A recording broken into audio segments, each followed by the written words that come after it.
Now, the next way to learn is from other people's experiences. And remember, you can learn from other people whether they have done it right or wrong. You can learn from negative as well as positive. The Bible is such a great book because it is a collection of human stories on both sides of the ledger. One list of human stories is called examples. Do what these people did. And the other list of human stories is called warnings. Don't do what these clods did. What a wealth of information. What to do and what not to do.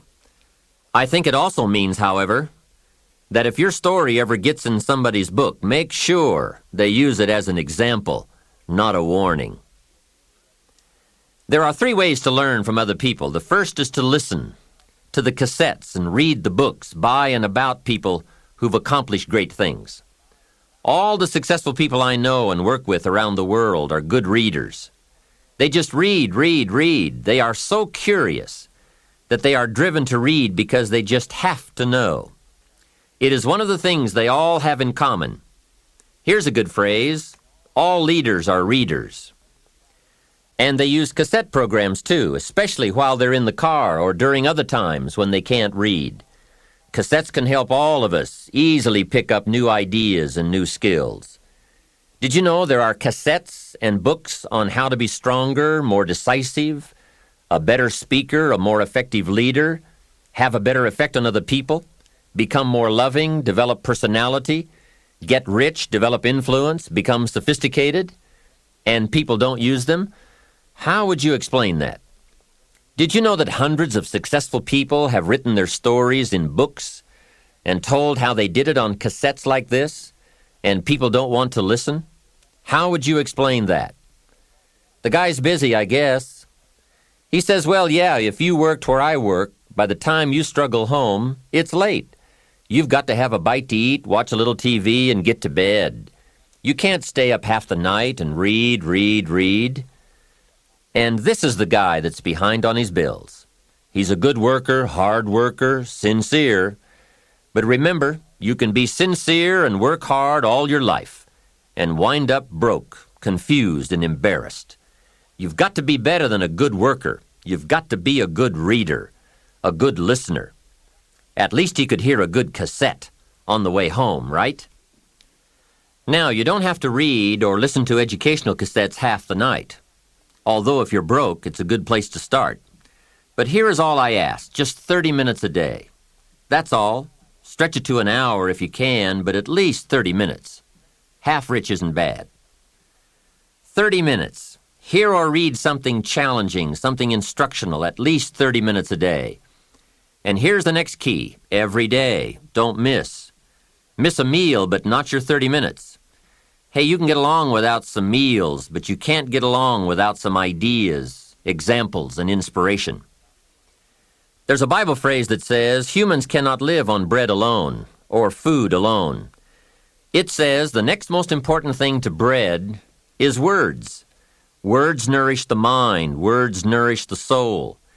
Humans have to have food and words to be healthy and prosperous. Make sure you have a good diet of words every day. I told my staff one day, some people read so little they have rickets of the mind. Here is a thought. Why not call good books and cassettes tapping the treasure of ideas? That's it. Tapping the treasure of ideas, like you're doing with this program. And if somebody's got a good excuse for not tapping the treasure of ideas for at least 30 minutes every day, or spending the money and getting the books and cassettes, I'd like to hear it. Some excuses you wouldn't believe. I say, John, I've got this gold mine. I've got so much gold, I don't know what to do with it all. Come on over and dig. John says, I don't have a shovel. I say, well, John, get you one. He says, do you know what they want for shovels? Hey, invest the money. Get the cassettes and books.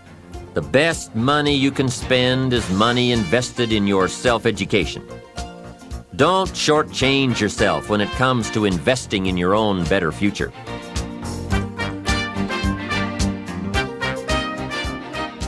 Let's go through it.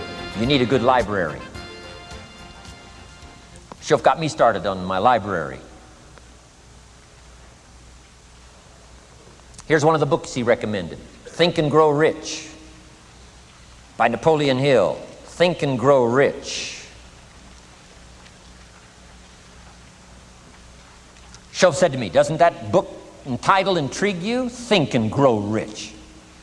Don't you have to read that book? Think and Grow Rich. I said, yes, sir. By Napoleon Hill. I went and found that book in a used bookstore. That's where I had to start. In a used bookstore. I paid less than 50 cents for it. I've still got it. It's one of the rare hardback covers. Think and Grow Rich by Napoleon Hill. Wow, Shoaff was right. Get a library started. It'll change your life. Any home over $200,000 has got a library. Why do you suppose that is? Wouldn't that make you curious? How come every home over $200,000 has got a library? Does that tell you something? Does that educate you at all?